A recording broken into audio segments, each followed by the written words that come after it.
Mais oui, comme je te dis, ça va remonter, t'inquiète pas, de toute façon, ça remonte toujours. Oh, pardon.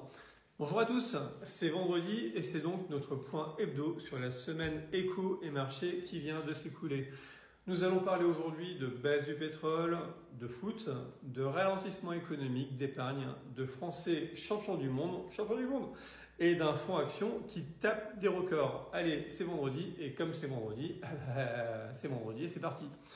Alors, la séance du jour s'est jouée à 14h30 avec l'annonce des statistiques mensuelles sur l'emploi aux États-Unis.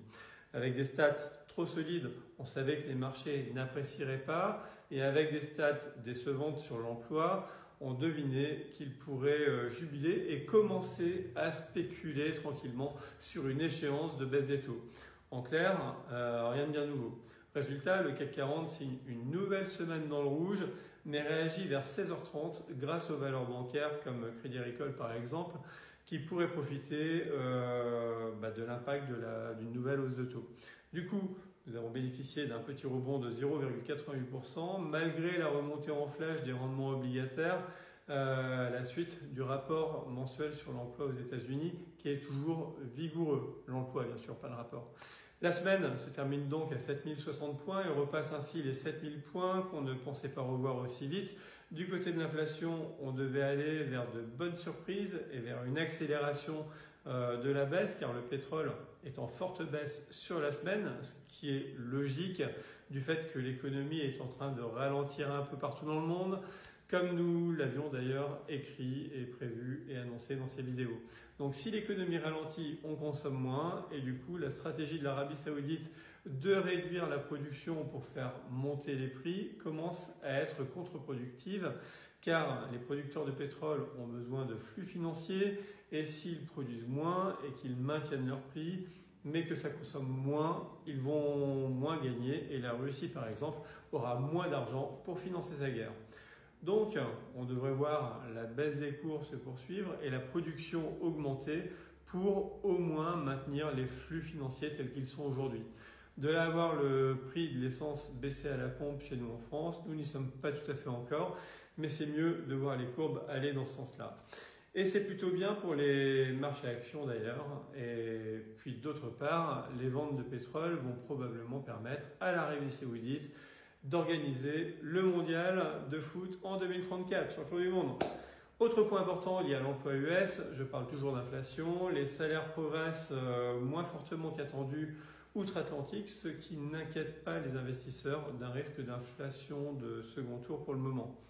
Mais les salaires progressent quand même de 4,2% sur un an, ce qui est plutôt pas mal. Une autre stat concerne le taux d'épargne des Français qui continue à progresser et atteint aujourd'hui 19%. 19% de taux d'épargne, c'est le meilleur d'Europe quand il n'est que de 12,5% en moyenne pour la zone euro et c'est l'un des meilleurs du monde. Champion du monde! Alors, et vous êtes plutôt cigale ou fourmi? Ceci dit, épargner ne veut pas dire placer et si les Français épargnent autant pour laisser leur argent sur des livrets A à 3% face à une inflation de 5%, le compte n'y est pas car à la fin de l'année, le taux réel sera de moins 2% et la baisse deviendra une perte sans le moindre espoir de la rattraper. Il existe des solutions bien plus pertinentes pour placer son argent aujourd'hui. On le sait, on gère plus de 100 millions d'euros pour nos clients. Alors, en parlant de solutions pertinentes, on s'est arrêté sur un fonds que nous proposons dans certains de nos contrats d'assurance vie et que nous mettons en avant sur Santé Investissement Connect. Il s'agit de JP Morgan Select Equity Plus dont le code ISIN est LU028148488. Donc ça vous aidera si vous tapez ce code sur Google. En termes de SRRI ou de risque, si vous préférez, il est classé 5 sur 7. Son indice de référence est le S&P 500 Index. Il est un peu volatile, rien à voir avec les oiseaux.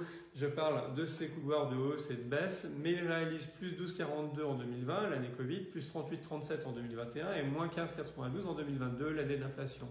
Mais pour ceux qui l'ont conservé sur 10 ans, ils ont fait plus de 134% sur ce fonds dans leur assurance vie. Bon, même si les performances passées ne présagent pas des performances à venir, on est quand même pas mal. Voilà, c'est cadeau, c'est pour vous. Si vous avez une assurance vie, vous pouvez demander à votre conseiller ce qu'il en pense et pourquoi pas le loger dans votre contrat. retapez le code ISIN et vous le retrouverez facilement. Et pour découvrir plus de fonds, abonnez-vous à Center Investissement Connect. Allez, may the force be with you. Bye bye, apéro, allez les bleus et bon week-end à tous. Bisous bisous les amis, ciao.